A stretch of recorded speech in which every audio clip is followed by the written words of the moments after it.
রব্বানা যালামনা, বলেন রব্বানা যালামনা আনফুসানা ওয়া ইন লাম তাগফির লানা ওয়া তারহামনা লানাকুনান্না মিনাল খাসিরিন বলে বলে মসজিদে কেঁদেছো, আসরের নামাজ পড়ে কেঁদেছো, যোহরের নামাজ পড়ে কেঁদেছো, মাগরিবের পড়ে কেঁদেছো, এশার নামাজ পড়ে কেঁদেছো।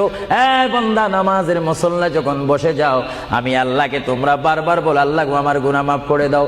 তারপরও আমি তোমাদের গুনাহ মাফ করে নিই।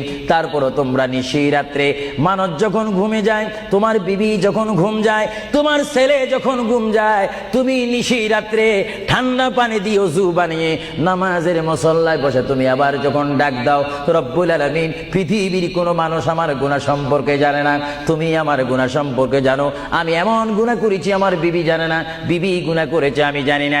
আল্লাহ তুমি সব কিচ্ছু জানো, হে আমার প্রভু তুমি আমাকে মাফ করে দাও। আমার আল্লাহ বলে, তারপরও যদি তোমাদেরকে আমি মাফ না করি, তারপরও বান্দা তোমরা আমার রহমতের দরজা থেকে ফিরে যাইও না। আমি তোমাদেরকে হুকুম দিচ্ছি, ওয়ালাউ আন্নাহুম ইয যালামু আনফুসাহুম জাউকা, বান্দারে যদি গুনাহ করে ফেলো, আমার রহমত থেকে মুখ ফিরিয়ে তুমি চলে যাইও না। বান্দা, আকাশ পরিমাণ যদি গুনাহ করো, পাতাল পরিমাণ যদি গুনাহ করো, সাগরের পানি পরিমাণ যদি গুনাহ করো, পাহাড় তুলনায় যদি তুমি গুনাহ করো, আমার দরবার থেকে তুমি নিরাশ হইও না। বান্দা, আমি তোমাকে একটি রাস্তা বাতাই দিচ্ছি, একটি পথ তোমাকে আমি দেখাই দিচ্ছি।